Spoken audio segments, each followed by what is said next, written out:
Welcome to the Literature Dump, a dumping ground for literature insight. Today we will break down Book 1, Chapter 1 of George Orwell's novel 1984. We will cover plot, characters, author's craft such as symbolism and word choice, as well as break apart important quotations. It will take us a while to get through this because there's always so much provided in the first part of the book, but once we get through it, the rest should make much more sense. Okay, so this is the map of the world in George Orwell's 1984. There are 3 super states, and the main setting is London, Oceania. Now, Orwell is a British author, so he chose to replace England, but at least he kept the city of London. The other 2 countries are Eurasia and East Asia. In this middle section is a disputed territory. The super states are often at war over this area.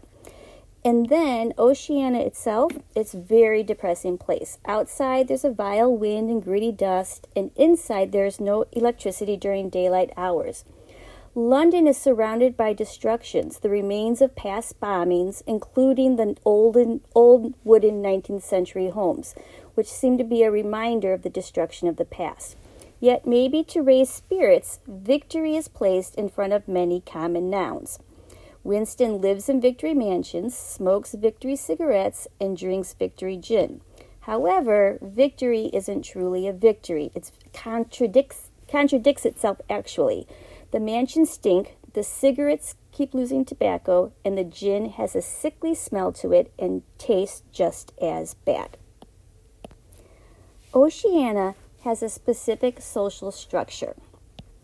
Big Brother leads society. Consider him the head of the party government. We'll see more of him later on. And then we have the inner party under Big Brother.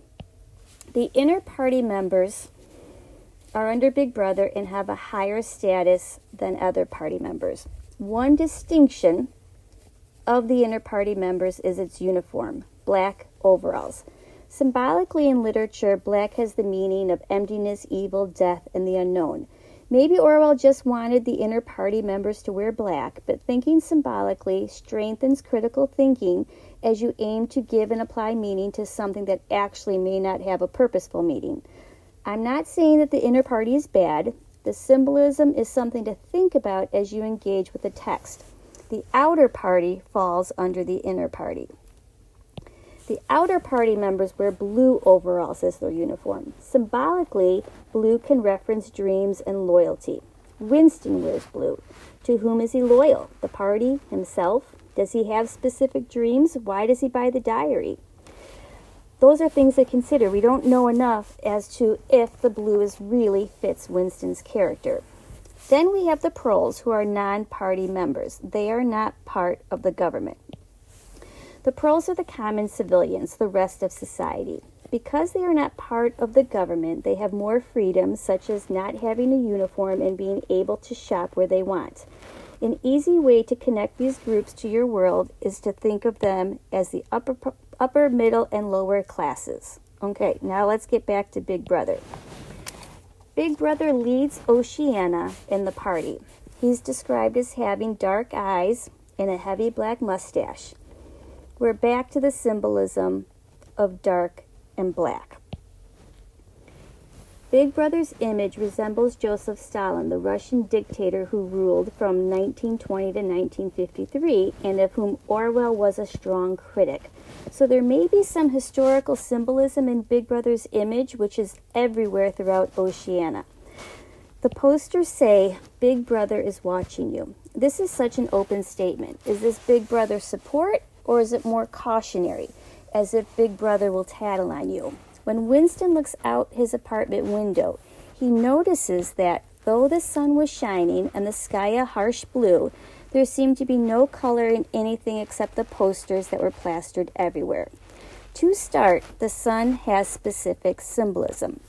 The sun provides light. It gets rid of darkness and reveals truth. Winston's truth is that the posters are more alive than he is. His world has no color except for the blue sky. If we go back to blue being dreams, we have to consider, how are they harsh? Are Winston's dreams harsh in some way, or could the harshness of his world hurt his dreams? And then we come to the government divisions. Each has their own building. The Ministry of Truth handles news, entertainment, education, and fine arts. The Ministry of Peace handles issues with war. The Ministry of Love handles law and order. And the Ministry of Plenty handles Oceania's economy. Two ministry names make sense.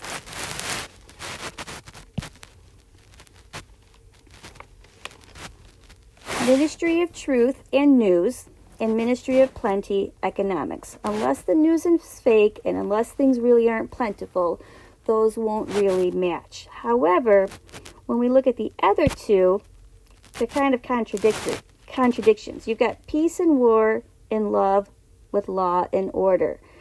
Usually war will bring peace, but how does peace lead to war? And in terms of love and law and order, we could almost think of the protests of 2020. There wasn't truly much love between the protesters and the law enforcement. When Winston is describing the Ministry of Truth building, he could be describing any one of the ministries.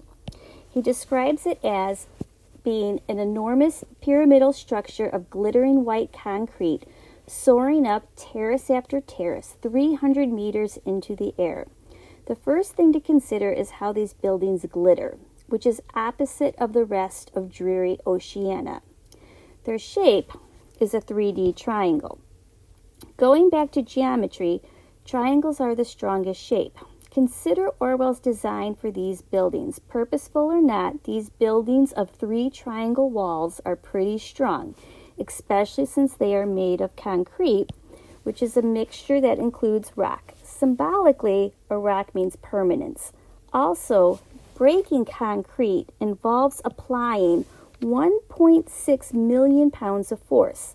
These ministries are virtually unbreakable, which is a direct contrast to the 19th century wooden buildings from the past that are destroyed throughout Oceania. These ministries are also white, which has the inference of purity. In essence, these buildings are untainted. Whether Orwell intended these symbols or not does not matter. You're applying meaning where there is no meaning is what truly matters. So the party also has 3 main slogans, and they're even located on the Ministry of Truth for all to see. War is peace, freedom is slavery, ignorance is strength. At first look, these statements are self-contradictory. They don't make sense, but further thinking shows some truth to each slogan. They are basically paradoxes. War brings peace. America's freedoms are, in a sense, built on the backs of African slaves, and sometimes the more freedom you have, the less free you become, such as teens gain freedom when they get their driver's license, but then they have many more rules and restrictions to follow. Ignorance is strength because ignorance is bliss. What you don't know can't hurt you. The slogans are also unique in terms of their order. Shortest on top, longest on the bottom. Yep, you can draw a triangle around them. Coincidence? Maybe, but maybe not. Also, consider if ignorance is taken out. The foundation becomes unstable and the whole structure would fall. This triangle concept leads us to Orwell's use of repetition. When it comes to the party, he likes to use the number 3 and even multiples of 3. Symbolically, the number 3 can refer to a beginning, middle, and end, or birth, life, death, or past, present, future, or even the Holy Trinity, and we've have already seen it in terms of the strength of the triangle. 3 is all-encompassing. With 2, we say both. But with 3, we say all. All includes everything. Specifically in the novel, 3 references are throughout chapter 1. 3 is repeated throughout. We have 3 superstates, 3 social classes, 3 ministries with windows. The Ministry of Love has no windows. Now, symbolically, windows provide illumination from darkness. They provide light, thus revealing truth. Windows also relate to freedom. Think about when you look out a window. Don't you want to be free to go outside? It's interesting to note why the Ministry of Love, which deals with law and order, has no windows. We also have 3 sides to the ministry buildings, 3 slogans placed in a triangle shape. Even the Ministry of Truth building is described as being 300 meters in the air, and Big Brother is 45 years old. 4 plus 5 is 9. 3 times 3 is 9, and 9 times 5 is 45. See if you can pick up on other references as you move through the text and attempt to apply meaning to these references. Push your critical thinking ideas. Support them with evidence. Now, Oceania is policed by the police patrol, who simply spy on citizens with helicopters. They look inside their homes to see what they're going on, but Winston does not fear the police patrol as much as he fears the thought police. He even claims that only the thought police mattered. Keep in mind that we think about our voluntary actions before acting. Thinking before acting. If we think before we act, then our brain is telling our hand what to do. Writing in the diary or even buying the diary were not Winston's first crime. He first committed thought crime, which is the essential crime that contains all other crimes. Thinking against the party was Winston's first crime. Writing in the diary was his decisive action. Either or, thought or action, will result in an arrest that always takes place at night with lights glaring into the criminal's eyes. The criminal is then vaporized. He doesn't just disappear, but his whole existence, his past is gone. He never existed. Notice some terms that we already discussed. Try to create your own meaning to these arrests. The telescreens are like a large wall mirror. It is monitored by party officials, and they can see and hear what is going on in one's home. They could also transmit information. Consider CNN or Fox News on in your house 24/7. Also, these machines can't be turned off, so Winston never knows when he is being watched. But luckily for him, he has a small alcove in his apartment in which he is out of the telescreen sight. Also, did you notice the telescreen discussing the 9th year of the 3-year plan? More 3 references. The telescreens have affected Winston's behaviors. He does not behave as he always wants because, as he states, you did live from habit that became instinct, in the assumption that every sound you made was overheard, and except in darkness, every moment was scrutinized. Winston references instinct, and instinct is what animals rely on. Humans are separate from animals because humans rely on reason.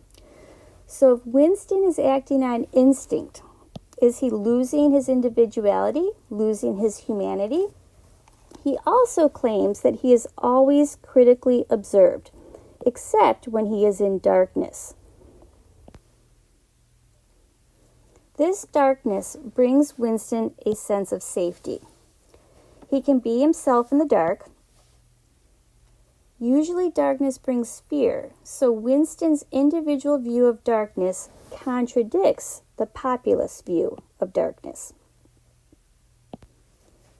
Now that we understand Winston's world, we can move into the actual action of the chapter. Winston's name reveals his internal conflict between government and man, between government and the individual. His name is part Winston Churchill, the Prime Minister of England during World War II, and part common man, with Smith. He has a very usual and ordinary last name. I'm not sure if John Churchill carries the same symbolic meaning as Winston Smith. I suppose that's something to think about. Is it more powerful to be ordinary at the end or ordinary at the beginning? Winston also works for the government, but he has anti-government feelings. He's torn between the two, Winston and Smith. He also, as an outer party member, works at the Ministry of Truth. He wears blue. Now is a good time to question Winston's loyalty. Is he loyal to the party or loyal to himself? Also, Winston is frail and looks beaten down. Orwell even places a physical limitation on Winston, his varicose ulcer. At first, this may not seem significant, but Orwell references this ulcer multiple times throughout the text. A varicose ulcer occurs when there is difficulty with the veins pumping blood, allowing the blood to pool in Winston's ankle. This varicose ulcer could be a reference to Winston's own lack of liveliness, especially if we consider how blood is one's lifeline. Does Winston have no life, no moving blood? Notice, it begins to itch when he writes in his diary.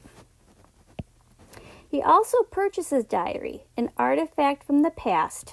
And, what do you know, Winston happens to be 39 years old. Lots of threes in that one.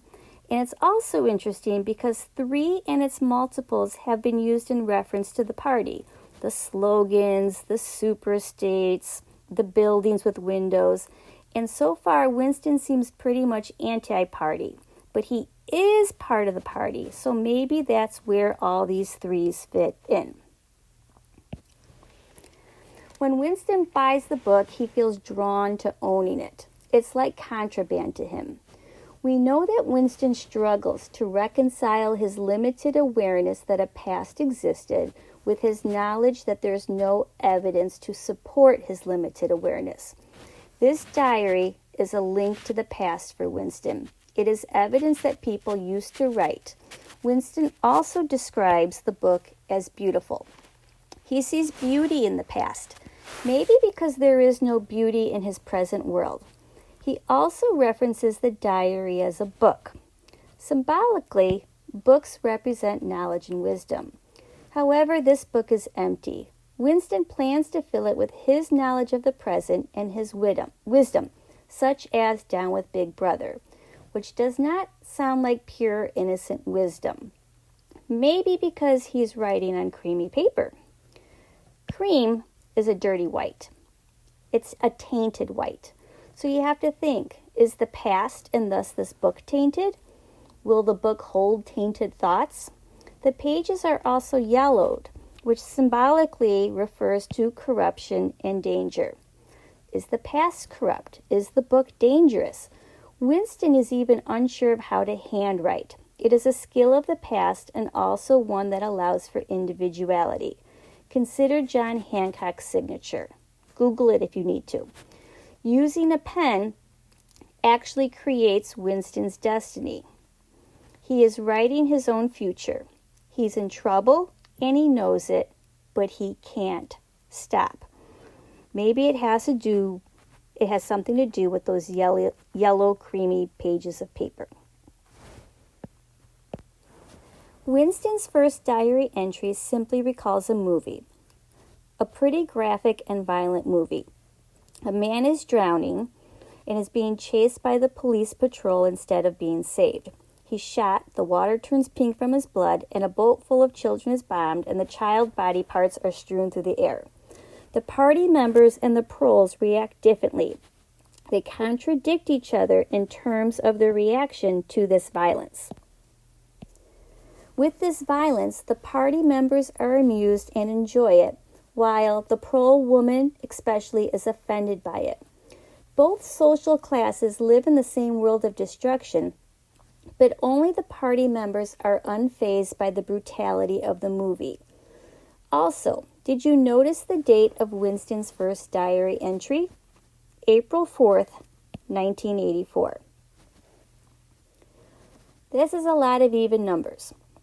No threes, no sixes. Okay, we have a 9, but it's used as in 19, and 19 isn't a multiple of 3.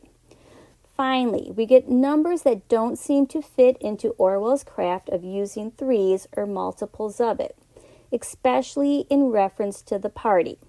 And with Winston as a rebel so far to the party, all these even numbers would make sense. However, not so fast. If we add up 4 plus 4 plus 1 plus 9 plus 8 plus 4, we get it. You've got it. We get a 30. I want to believe that this is a coincidence.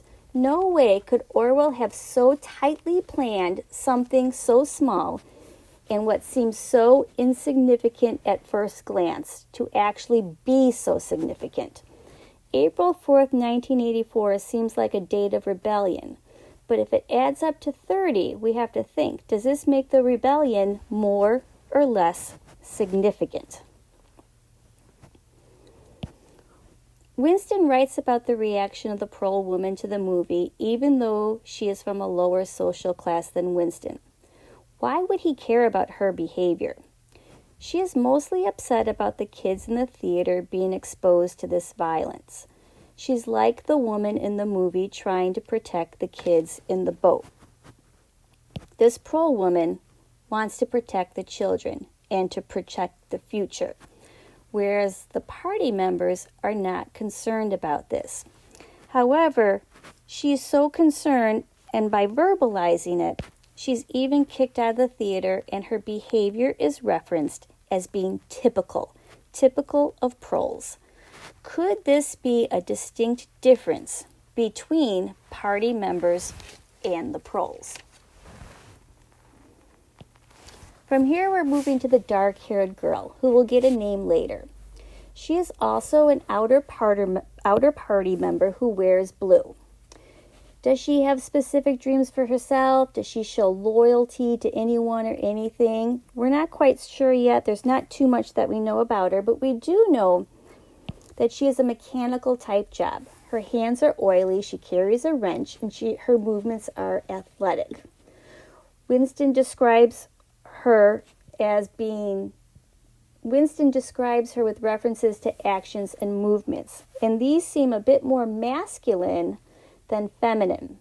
But then Orwell decides to give her a scarlet sash, which signifies the anti-sex league. The scarlet can reveal passion or even rage. If she's wearing her membership of this club, maybe she is passionate about this cause. Yet the way she wears the sash seems to contradict the name of the club. Her sash is wrapped around her waist so tightly that her curves show, clearly revealing her feminine sexy side rather than maintaining her anti-sex side. The way she has her sash contradicts her job. She is also younger than Winston. She is 27. 2 plus 7 is 9. 3 times 3 is 9. 9 times 3 is 27. And even 3 cubed is 27. Would you predict that she is pro-party or anti-party? Or does her hair color, if looked at symbolically, back up or contradict your answer? If we look at her hair is dark, black, we could have emptiness, evil, death, or the unknown. The unknown seems to fit her so far, but Winston might pick evil because he hates her so much. He hated her because she was young and pretty and sexless, because he wanted to go to bed with her and would never do so, because round her sweet, supple waist, which seemed to ask you to encircle it with your arm, there was only the odious scarlet sash, aggressive symbol of chastity. Winston hates her because she is young and pretty, and he realizes that he will never be able to hook up with her. He can't have what he wants. He may seem sexually repressed, but we also have to consider that maybe it shows some human desire and emotion on Winston's part. I want to call Winston a creep because he wants to just have sex with her. Yet this also shows his need to fulfill his human desires. And he shows emotion, hatred towards her. It may not be the best emotion, but still emotion. However, some may argue that his want for sex is instinctual and animalistic, not human. And although the scarlet sash shows the girl's passion for the party, this same scarlet sash enrages Winston. This sash holds him back from acting on his human desires. The party is in his way. Maybe he is using reason here, whereas an animal would just attack. And then there's O'Brien. We don't get too much about him, but we do know that Winston likes him. O'Brien is an inner party member, and he wears black. Winston is also drawn to O'Brien's contrasting character. His looks and behaviors make him a walking contradiction. He is large and burly, yet civilized and charming. Winston is intrigued by this, making him think that O'Brien is someone that he can talk to, especially about his political affiliation. O'Brien also wears glasses. Symbolically, characters who wear glasses are said to have intellect. Their glasses provide them the ability to see things more clearly. They can see the truth in characters and situations, and Winston believes that O'Brien has clear insight into his own political orthodoxy.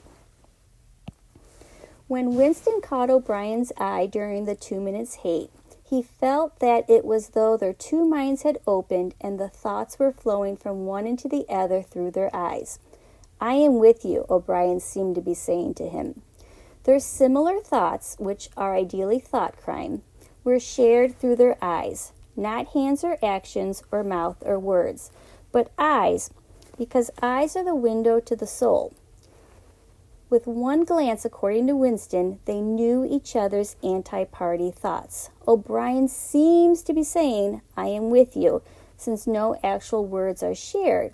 But through this recognition, O'Brien shows that he understands Winston. Maybe his glasses helped, yet O'Brien isn't the only one who wears glasses. So does Emmanuel Goldstein. If you are familiar with Russian history, Goldstein is the Trotsky to Big Brother Stalin. They ruled together until Stalin forced Trotsky out, labeled him an enemy and traitor, exiled him from Russia, and still sought to execute him. Goldstein is rumored to be involved in trying to take down Big Brother and the party through conspiracies and spies. He even created the book of his wisdom revolving around democratic ideals such as individuality and personal freedom. One question to ask would be, why would the party hate this? It's also interesting to note the similarities yet differences in these beliefs. Goldstein has a brotherhood, while Oceana has Big Brother. One provides a belonging, while the other provides a protector. These are also contradictions, even though they use the same word, brother. And then there's Goldstein's appearance and use of speech. We also have contradictions here. Goldstein has white hair, which should symbolize purity and innocence, but he is seen as the enemy. Also, he wears glasses, which shows he has intellect and wisdom, but the party does not agree with this. And then lastly, he uses many newspeak words, the vocabulary of the party, but he happens to be also an enemy of the party. How would he know those words? So look, if we take a look at it, we have 1, 2, 3 Goldstein contradictions. I'm sure that was just a coincidence, but there they are. Now, Goldstein is the object of hate during 2 minutes hate. And at this time, Winston observes a change in his peers, a hideous ecstasy of fear and vindictiveness, a desire to kill, to torture, to smash faces in with a sledgehammer, seemed to flow through the whole group of people like an electric current, turning one even against one's will into a grimacing, screaming lunatic. The 2 minutes hate turns people into lunatics. They lose their will to fight against it. They become subhuman and lose their individuality and humanity. They have a desire to kill, to torture, to smash faces. They have a need to create violence, and the party encourages this through the 2 minutes hate. Now, it's interesting to note, why bother with the 2 minutes hate? Now, with so much hate focused on Goldstein, there's no hatred left for anything else. Think back throughout the chapter through Winston's perspective. What else could party members hate if not Goldstein? Hating Goldstein and the 2 minutes hate gives the party members an outlet to release their pent-up emotions, and they truly go at it. Yet 2 minutes hate does not end in hate. It ends in love. The images on the screen morph from Goldstein to a Eurasian soldier to Big Brother. Another 3 references. Could this be an example of maybe the beginning, the middle, or the end? Or possibly even the past, present, or future? Whichever way, it ends with Big Brother, and the party members view him as being a savior, which is interesting because the government buildings are also called ministries. And then we basically end the chapter with the last entry in Winston's diary. In that diary entry, it says, "They'll shoot me, I don't care. They'll shoot me in the back of the neck, I don't care. Down with Big Brother." The first line of this run-on reveals Winston's awareness of his own future. He knows he'll be vaporized for his thought crime. He has no escape, like there's no escape from the posters throughout Oceania. It's interesting to note that he says that he will be shot in the back of the neck. When we think of gun executions, mafia hits, we think the back of the head, not the neck. But consider the fact that the neck separates the head, i.e. thoughts, from the body, our actions. So shooting in the back of the neck aims to destroy the connection between thought and actions. If you can't think it, you can't do it. The last entry is also one sentence. Winston can't separate his thoughts. However, he does repeat, "I don't care," twice. And we have to think, why doesn't he care? What is more important to Winston than just his life? We'll have to wait. Hopefully this helps clarify a lot from Chapter 1. As we move into Chapter 2, we'll be meeting more new characters and getting a better glimpse of the life that Winston leads. Thank you very much.